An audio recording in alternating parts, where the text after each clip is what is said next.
Hello, everyone. I'm Jamie Flinchbaugh, host of People Solve Problems, and we have two special guests with us today, Don Kieffer and Nelson Repenning. Don and Nelson, welcome. Great to be here. Thanks, Jamie. Great to be here. So these are two people I've known sort of independently, but for quite a long time. Uh, they collaborate with the company Shift Gear. Also, more importantly, this book, There's Got to Be a Better Way, which is a great title because, of course, there's got to be a better way. And we'll get into the book here in a second. But just to make this a little personal, you know, Don and I go, I'll say way back, well over 20 years.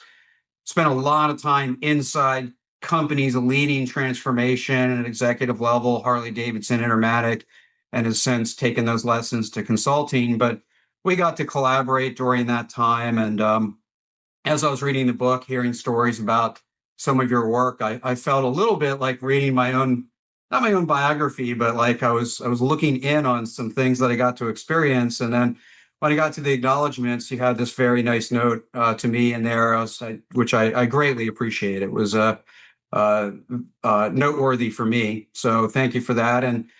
And Professor Repenning was teaching systems dynamics. I was a huge interest in systems dynamics. And when I was a student at MIT, I was one of your first students. And I really enjoyed the class and was glad to be part of that and have followed your writings and research ever since. And I think it's a fun collaboration between the two of you in what I think you've explored this, I'll say this, with fresh curiosity and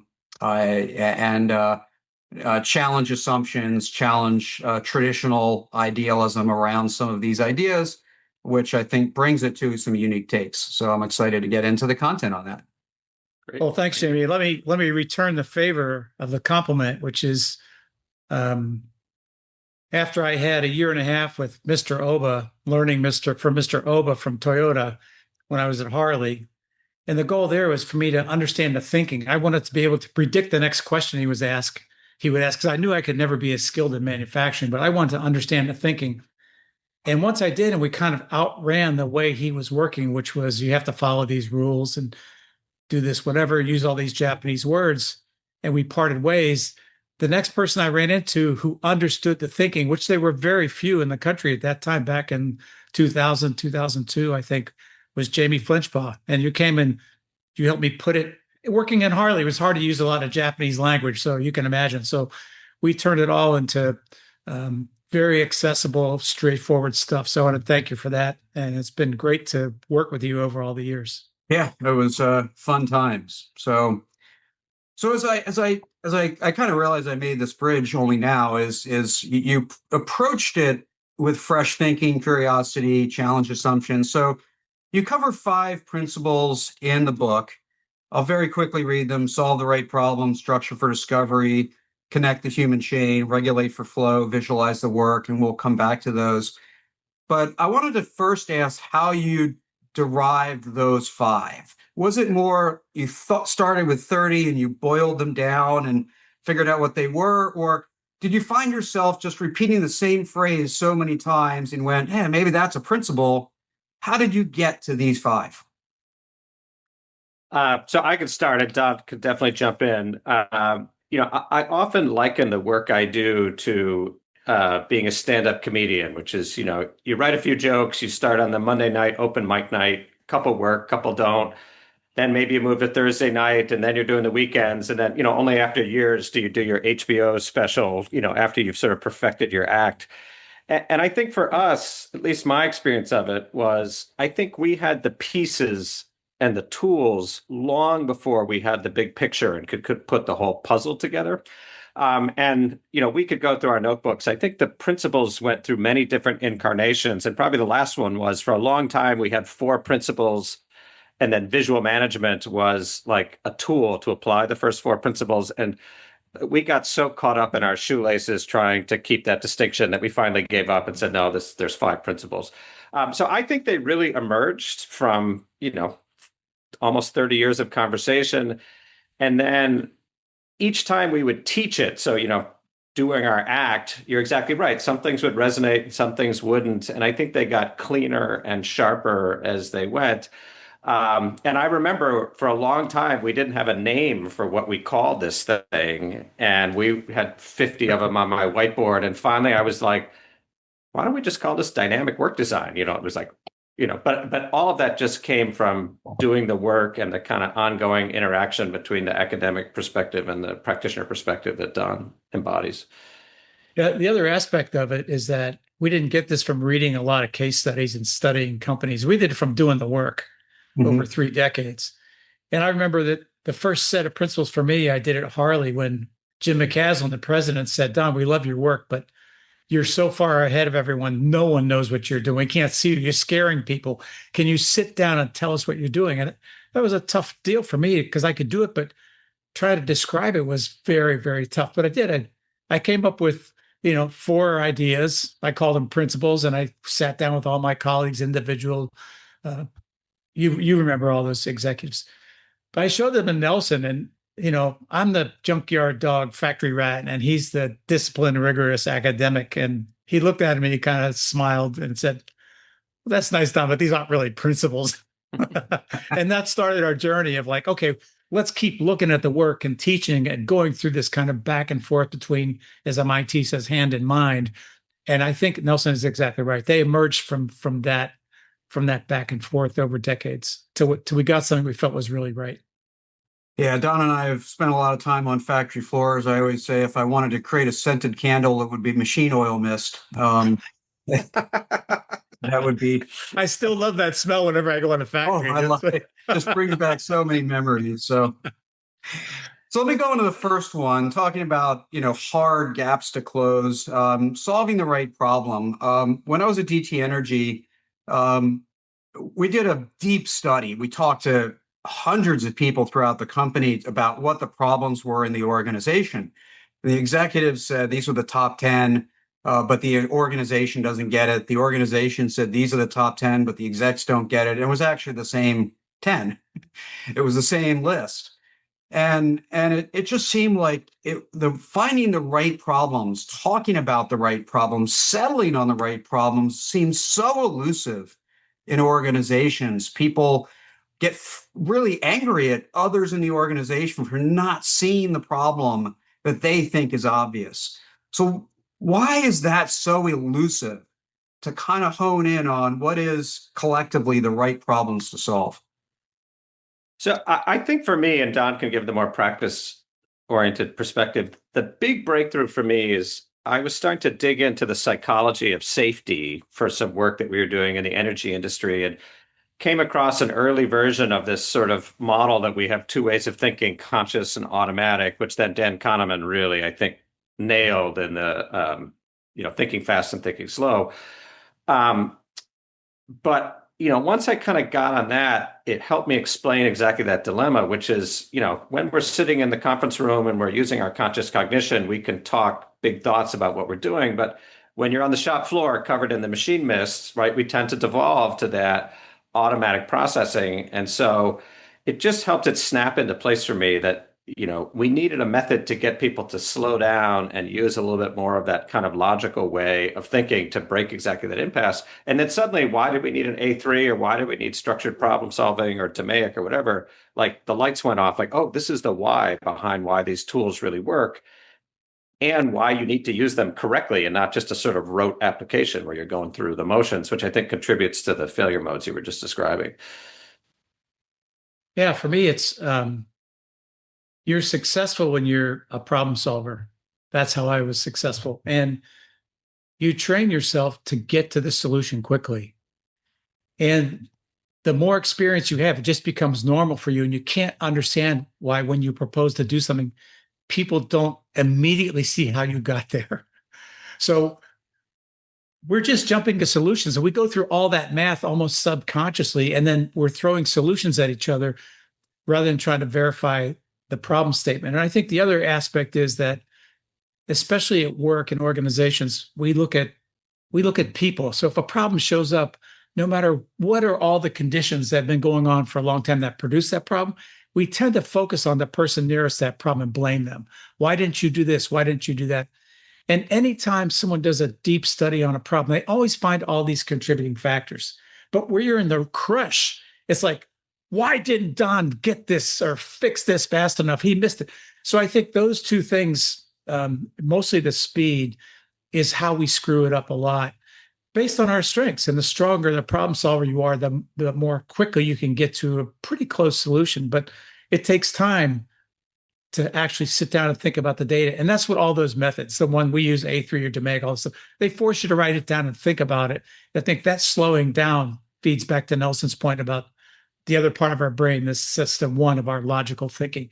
But to stop and get that is hard for people. But there's such a crush of time that you just want to press forward. Yeah. That's and this is probably the fifth or sixth time that Daniel Kahneman has been referenced in the podcast. It's really an important book for the idea of problem solving and that slowing down early, right, in the front end of problem solving. So to the point that we're busy that you made, Don, I want to go to structure for discovery. We are busy. We already have, I mean, everybody will say, I already have plenty of problems to solve. Why do we want more? Why do we want to create work so that more problems come to the surface? If we already have enough and we're already overwhelmed with problems, why do I want more? Why do I want to make so many problems so visible? We're not making more. They're already there. And I think the mistake we make intellectually is we're separating innovation and finding new methods from doing the existing work. Because actually, a problem just shows a weakness in the system. It's an open door towards there's something to learn here or something to fix. And when you add all that, create this constant engine of closing those doors and going through those doors to figure out what's wrong or where the opening is. That's when innovation happens, and also stability. When the system is running in a more stable way, you have more time to think. So I think that's why it's important, and that's why it's the structures for discovery, not just for getting the work done, but as we're doing the work, we have to discover new ways. It's by doing the work that you see where the weaknesses and strengths are, and you can move it forward. But only if you have a structure and a culture that encourages you to take the time to do that. And the thing that I would add to that, Jamie, is that when I started system dynamics, you were a student in my first class ever, right? We were developing all these tools to help people understand the complexity of their environments better, right? So we were building models and flight simulators and maps and closed loop diagrams, and the uptake of that 30 years later has been challenging. I think it really works well in some contexts, but I think one of the things that we realized is you can work against the problem from the other direction, which is rather than helping people understand the messiness of their environment, maybe you just structure the environment so it's a little cleaner. And I think structure for discovery is all about let's just get the right metrics in front of people so that we share those, recognize it's a social process so that we have to ask questions. And then I think the other one, and this is something that, I've really learned from Don, that the wisdom of it, I think I see more every day, is get people to be explicit about what they're actually going to do. And it goes back to what we were just talking about of, okay, you tell me the problem, and then I just kind of go off in automatic mode. And if I make people just write down, okay, here are the activities we're going to use to go solve the problem, Post-its or checklist or whatever, I think people discover almost immediately that they don't even know what they're doing, right? Because it's become so automatic. And so I think that principle, Don and I often joke, when we started teaching the class, we thought it was kind of a throwaway relative to the other ones. It was sort of almost a warm up. And I would say the students get as much action out of that as any of them in terms of just the ability to find easy wins in their organizations. Yeah, that's great. And I like the idea, the invitation for innovation. And that leads back to the dynamic part, right? Is you don't know next week what that invitation will be. So you kind of have to be prepared for it, right? And as those invitations happen, we jump in as we can. The important thing, Jamie, just let me add one more. I think for me is I started working on the shop floor running machinery and ended up as an executive. But I think for me, one of the critical things for leaders is paying attention to those openings and those issues keeps leaders in touch with the reality of getting the work done. That's where you can see internal or external things emerging, a slight shift in the sales of the market, a slight shift in the skill set or the technology that's happening that gives an advantage. If you're paying attention, you can see it when it's small, and then you can take it to scale. You don't have to wait for it to show up in a big magazine article in 5 years after it's been commercialized. You can see and take advantage of it more in real time. And I think being more connected to the work is a serious issue for leaders. Yeah, no, I think it's a very serious issue. We've all tried to solve. Another favorite quote of mine is farming. I think it was Eisenhower. Farming looks mighty easy when the cornfield is 1,000 miles away and your plow is a pencil.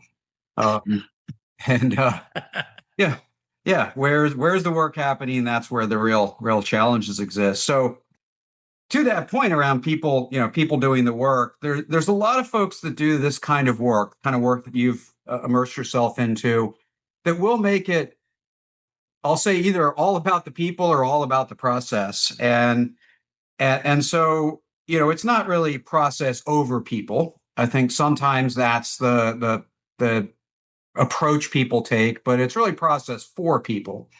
And with people, engage, enabling people. So you talk about connecting the human chain into the work, into the process, into the improvement. Why can't we just, I'll say, design a robust process and let the process do the work? Why is connecting the human chain into the work so vital that it makes your 5 principles? I'm happy to jump in on this one. I think, and this is something that the folks at Toyota, I think, understood very well in their context, which is humans are really good when stuff goes wrong, right?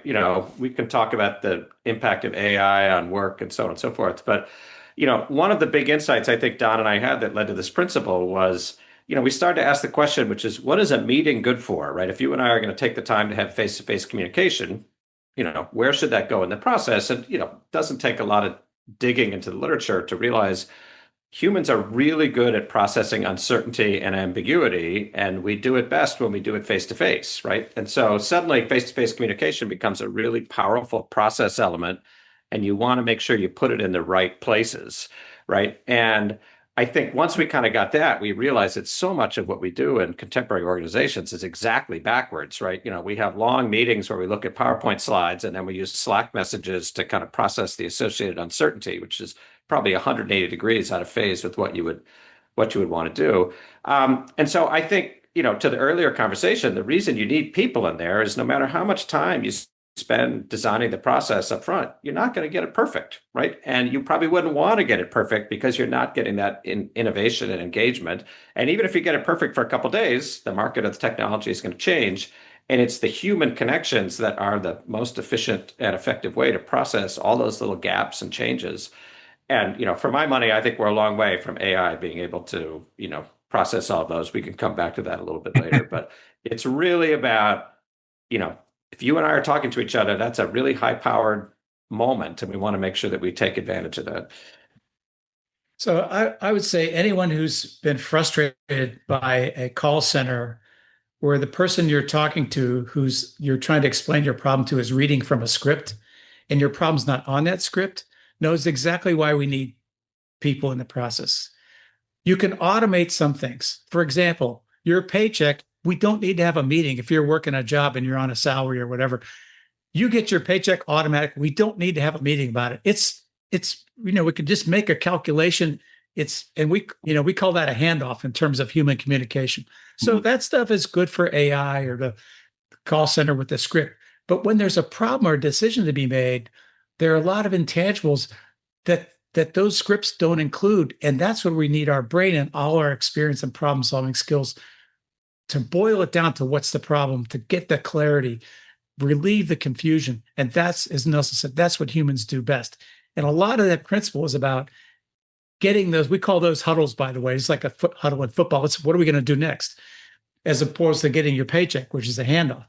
So the real part of design of the work when it's a human system is getting those handoffs and huddles in the right place so the work flows where it can flow, and it stops and gets a huddle and a problem solved where that needs to be happening. Yeah, I love that. And I like referring to problem solving as a contact team sport.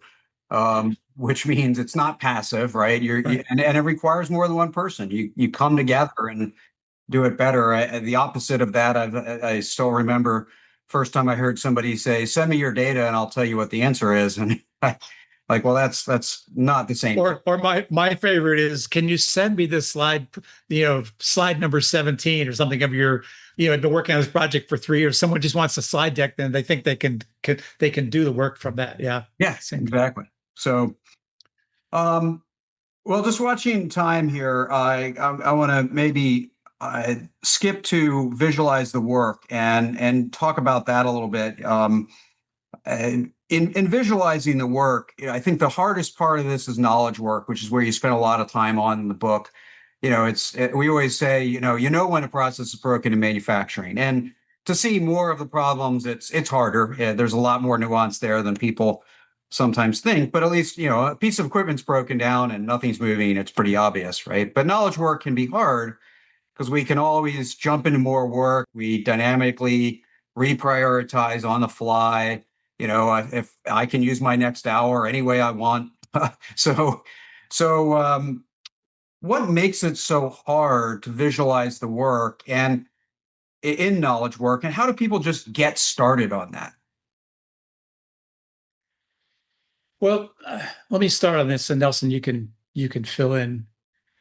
One thing, what is work in knowledge work? In the factory, is pretty clear. You get a piece of metal, you have to cut it, or you get something, you have to assemble it.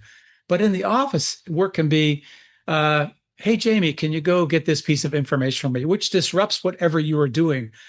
So the intellectual work, one, you can't see it, and two, it's so easy to change and overload people because if you're the manager, you keep asking for the next thing you need, but you never really get a visual of how much work is actively in the system. So what we do is not just map out the process, we map out where is the work in that process. Is it moving or not? And when people see a big pileup of work in one place, everyone goes, "Oh, we have a problem." Where before you could say, "Well, Don, just work, just do it faster, like just you get through it." Or on the other side, the people will say, "Oh, I'm really close. It's just I'll just be another day or two." But you can't really see the work piling up like you can in a factory. So I think visualize the work to us as a way of seeing the active state of the work, not a process map, and certainly not just a what do you call it, dashboard, which says, "Oh, we're 40% done." I don't care how much done. What's happening now? Where is the work? Where are the issues? And what do we need to do now? So I think that way of visual management is much different than some people think when they just, "Oh, we have a dashboard or we have a visual," but they're tracking lagging indicators. They're not really looking at the work in a way. Making it visual, Jamie, turns on all the things that people in factories have been able to do naturally for a long time. See a pile of work or machine stuff, go fix it. So we structure that visual the right way. The same thing happens in intellectual work. Yep.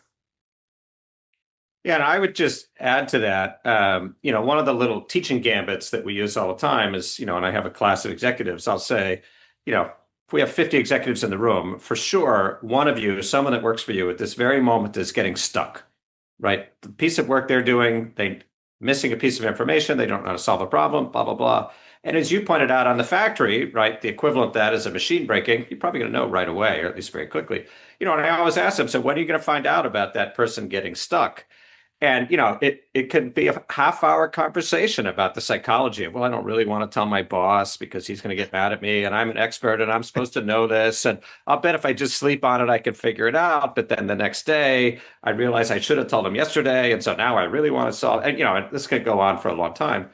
I remember I had a student at Harley working with Don in one year, and just counted the average time required to solve a problem. So from when the problem was discovered, when did you solve it? And basically, the average time to solve a problem was equal to how many months were you away from product launch. So what it meant is on average, every problem was solved at the product launch, which probably wasn't quite true. But the point is it didn't really matter whether you discovered it 2 years out or, 6 months out. It took about 2 years or 6 months to get the problem solved. And that's because of all these hiding dynamics that, and I'm sure both of you are cringing because of the dysfunction that you can imagine that creates. And so I I'm think still cringing because it was happening to me, Nelson. Yeah, right. Dysfunction.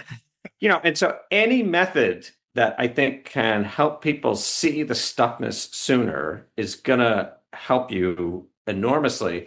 And I think one of the things that Don and I have been shocked about is that when you use these techniques in knowledge work, which is so rudimentary compared to what happens on the shop floor, post-its and whiteboards and markers, the gains are enormous, but it's because no one's ever really thought this way before. And I think people don't appreciate the cost of the dysfunction that they're caught in every day. Because that's just, knowledge work is messy. That's how stuff gets done. And so there's often kind of shockingly big wins out there that from really simple techniques to have what Don described as that kind of real-time update of just where is the work in the process right now. One of my favorite things I do when I teach is I ask executives if they can draw the organizational chart. Oh, sure, we can draw it. That's a static thing. It doesn't move. I say, okay, now can you draw the chart of how a piece of work goes from an idea to a product, intellectual or physical, and passes through all the functions and people in the organization? And they go, yeah, but they can't. They draw rainbows. They draw houses like we work as a family. They draw scrambled eggs.